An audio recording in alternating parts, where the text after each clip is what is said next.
This is Bob Oliphant from the Westford Historical Society and Museum, bringing you episode 31 of season 4 of the Westford Wardsman podcast. The Westford Wardsman newspaper was part of Turner's Public Spirit, a weekly newspaper in Ayer a century ago. In this episode, we'll be reading the Wardsman for the week ending Saturday, August 5th, 1911, and I'll elaborate on what was happening in Westford that week. The week starts with the Westford Center section. Miss Lillian Sutherland has been spending the week at Crystal Lake, Newton, New Hampshire, with her cousin, Mrs. Dorothy Jakes, whose parents have taken a camp there for the month of August. A third young lady, a cousin from Haverhill, has also been one of the group. Miss Mary Moran, our village milliner, has been enjoying a vacation of a week at Chabaco Island, Essex, the guest of Mrs. Julian A. Cameron. This week, Miss Marjorie Seavey is enjoying the hospitality of the same home, the guests of Mrs. Eleanor and Marjorie Cameron. Mr. and Mrs. Arthur Day have welcomed a little daughter.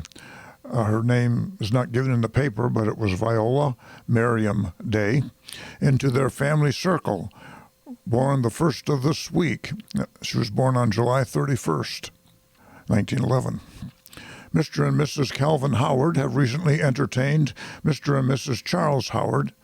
Charles was their son, and little son of Concord, New Hampshire. Walter Perkins, son of Mr. and Mrs. John Perkins, was unfortunate enough to break his collarbone while at play with other boys on Monday of this week. Dr. Wells attended the injured boy. Little Carl Anderson, who was 7 years old, is at the Lowell General Hospital receiving treatment for abdominal rupture. The John C. Abbotts are at their summer home at Chabaco Island, Essex, this month. Mrs. Ida M. Gould is visiting friends at Middletown, Connecticut. Mrs. J. Henry Colburn and son Clarence and Mr. and Mrs. Fred Snow, the latter of North Westford, go this weekend to Alton Bay, New Hampshire for a vacation. Reverend and Mrs. David Wallace, Pauline and Rachel, and Mrs. Tarleton and son Grafton are at home again after an enjoyable stay at Swampscott. Mrs. Tarleton and little son return the first of next week to their home in the West after several weeks' stay at the parsonage. It was the losing day of the Westford participants of baseball last Saturday. The Westford team lost 4-0 at Leominster on Saturday afternoon.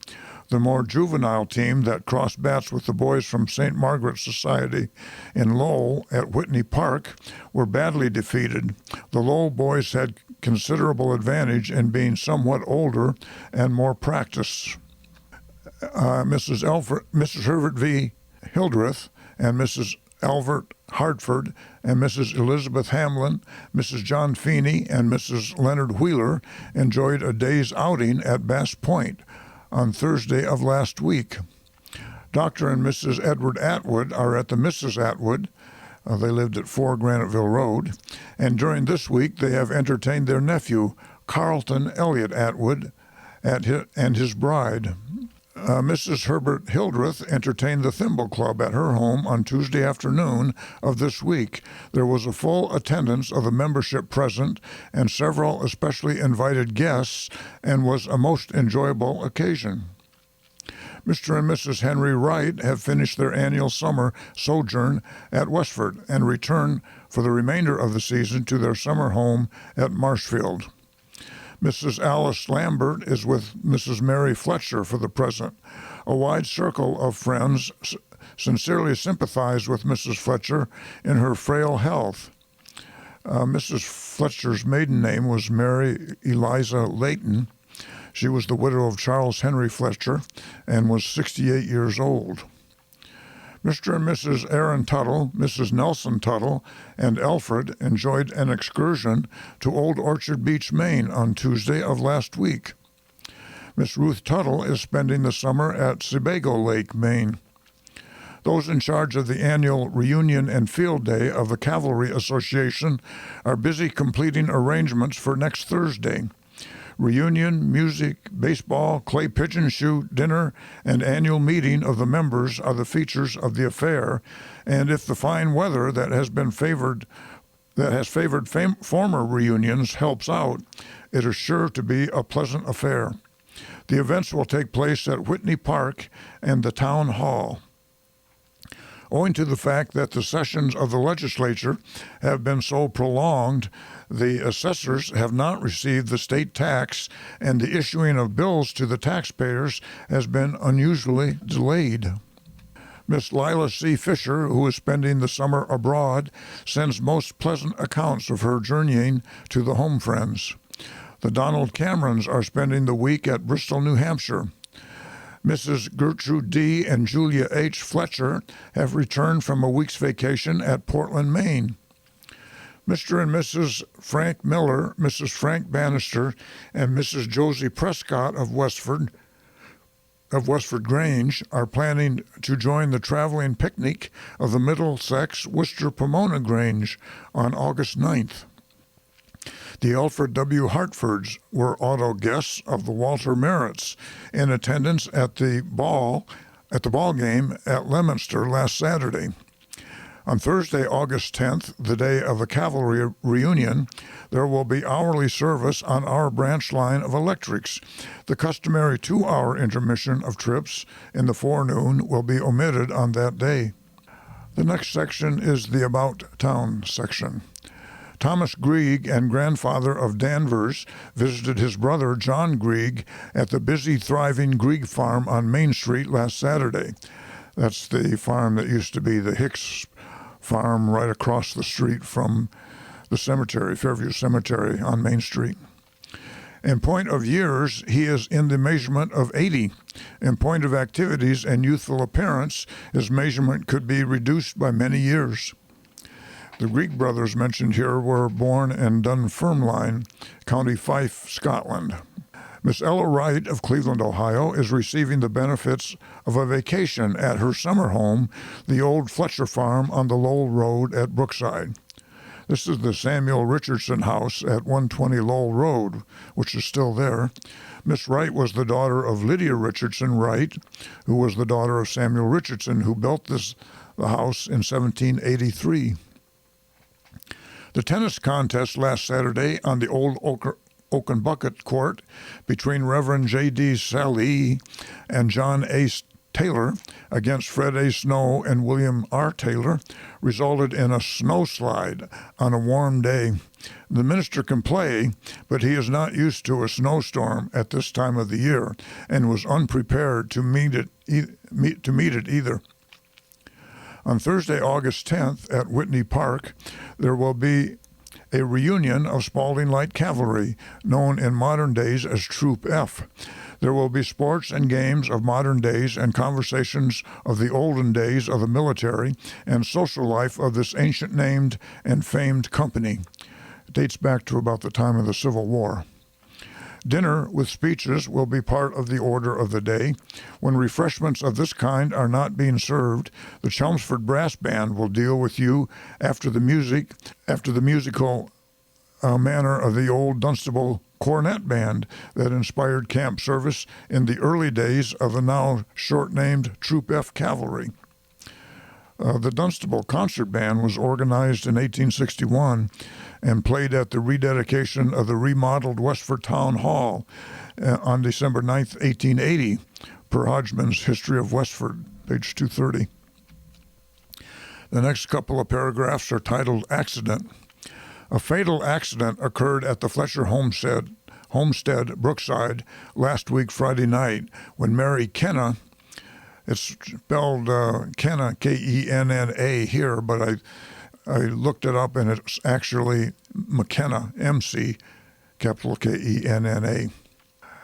Mary McKenna was fatally burned by the explosion or overturning of a kerosene lamp. Miss McKenna had gone to her room about an hour before the accident and came running down the stairs, her clothes in flames, which could not be extinguished until her clothing and hair were burned off. Her sufferings were so great that she was not able to tell how the accident occurred. Dr. Wells was quickly summoned and removed her to the Lowell General Hospital in his automobile, where she died Saturday morning at 6 o'clock, aged 65 years. Miss McKenna had been housekeeper for Miss Sarah Richardson for 4 years. The broken lamp in the room was the only evidence of the cause of the accident. Next section is the Forge Village section. On Sunday morning, August 6th, communion services will take place at St. Andrew's Mission at 8:45 o'clock. The pastor, Reverend A.L. Bumpus, who has spent the past month on his vacation, will officiate. Mr. Bumpus will also have charge of the evening prayer to be held at 4:15 o'clock on Sunday afternoon. Albert B. Jones of Worcester, of Company A, 2nd Regiment, Massachusetts Volunteer Militia, is visiting friends and relatives in the village after his vigorous engagement in the Blue Army war maneuvers held last week. Conrad Richards has sold his stock and fixtures belonging to his provision store and intends to leave for Canada in the near future. He would apparently soon return, and he eventually opened what became the Idle Hour Club on 1st Street in Graniteville. The mill of Abbott Worsted Company will resume operation on Monday morning. Mr. and Mrs. Thomas Finn and family of Pond Street will sail on Tuesday from Boston on the SS Cymric of the White Star Line for Keighley, England, the home of many people from Westford. Edward Hanley, Warren Winslow, and John Spinner, Jr. went on a fishing trip down Boston Harbor on Tuesday. They were joined in Boston on Wednesday by Edward Spinner, Dola Dumont, William Goodall, and witnessed the ball game between the Boston Americans and Detroit. Boston swept a doubleheader against the league-leading Detroit Tigers, 8-3 and 7-2. The Boston Americans team was formed in 1901, the same year the American League was formed, and played under various nicknames until becoming the Red Sox in 1908. It's a little unusual that it's still being called the Boston Americans in this article, but sometimes old baseball team names hang around after the name is changed. Ask any Cleveland Indians fan. Miss Frank Rose and daughters, Mrs. Lillian and Carmel of Belmont, are visiting Mrs. Elizabeth Splain. The next section is called Annual Field Day. The final arrangements for the Firemen's Annual Field Day, to be held in the village on Saturday, August 5th, have been made. The 3 companies will battle for the Silver Cup, presented by Mrs. Clara Samuels of Lowell and won by the John Edwards Hose Company last year. The hose race will commence promptly at 2 o'clock and will be followed by a half-mile race for boys and a half-mile race for men. Several other races will be run off, including running and boat races for men and girls, which are open to residents of the town of Westford only. Supper will be served to the members of the 3 companies and the visiting firemen of Lowell, who will act as judges. The affair will close with a dance in Abbott Hall in the evening, to which admission will be charged. The judges will be Assistant Engineer Stackpole, Captains McKissick, Hurley, and Foley of Lowell. Next is the Graniteville section. Dr. and Mrs. Warren Sherman have returned home after a 2 weeks vacation spent in New York and Maine. They came home from Daramuscata, Maine in their new auto, visiting many places of interest on the way. Dr. Stetron, Stetron, who has filled Dr. Sherman's place while he was away on his vacation, has made many friends here during his short stay and will be missed by many when he returns to New York. Mr. and Mrs. John Carmichael are enjoying the sea breezes at Nahant this week. Mrs. Jenny Meserve from Beverly is visiting at the home of her cousin, Mrs. Wesley O. Hawks.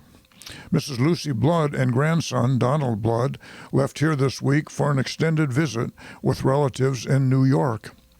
Wesley Hawks has returned home from a visit which he spent in Melrose, Deerfield, and Barton, Vermont.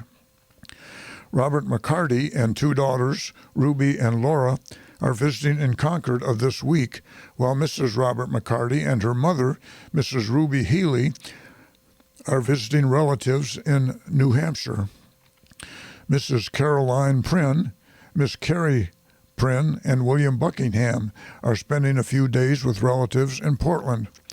Horace Buckingham has recently accepted a position with John Boynton, the baker of Groton. Miss Emily Prynne, who has been looking after Dr. Sherman's house during his absence, will perform the same duties for the Frederick Sargents while they are away at the beach. Charles Sargent II, who was grandson of the original Charles G. Sargent, is making extensive improvements in his home by adding a bathroom and later will install electric lights. Great interest is being taken in the list of sports and fire hose and tryout, which will be held in Forge Village on Saturday. The Abbott Worsted Company has shut down the mill here this week. The many employees of the firm have grasped their opportunity and have enjoyed themselves in various ways. Mrs. Julia B. Wall and Mrs. Maria J. Wall attended a meeting of Ayer Circle, Companions of the Foresters of America, held at Ayer on last week Thursday evening, and installed their officers. Mrs. William Gilson from New York is visiting at the home of Mr. and Mrs. George Gilson. Alvin Nehon it's spelled Nehon in the paper, but I believe the name that's meant is probably Oscar Alvin Nelson, son of Oscar P. Nelson, has sold his valuable horse Happy Jack and now has to travel on foot or the train. Miss Minnie Hook of Nashua has been a recent visitor at the home of Miss Alice Gilson. Mr. and Mrs. John Bennett of Beachmont have been recent visitors at the home of Mr. and Mrs. Albert Wall. William Pino is building a cozy bungalow on top of the so-called Dillon's Hill, which will be ready for occupancy about September 1st. Mark Palmer will soon erect a bungalow near the foot of Dillon's Hill, the cellar being about completed. That's the news in Westford for the week ending August 5th, 1911. Thank you for listening, and thanks to Ryan Cousins of WestfordCAT for providing technical support. You can find transcriptions and podcasts from the Wardsman at our website at museum.westford.org or visit the Historical Society's Facebook page for more Westford news from days gone by. This is Bob Oliphant, and I hope you will join us for next week's Westford Wardsman podcast. Thank you.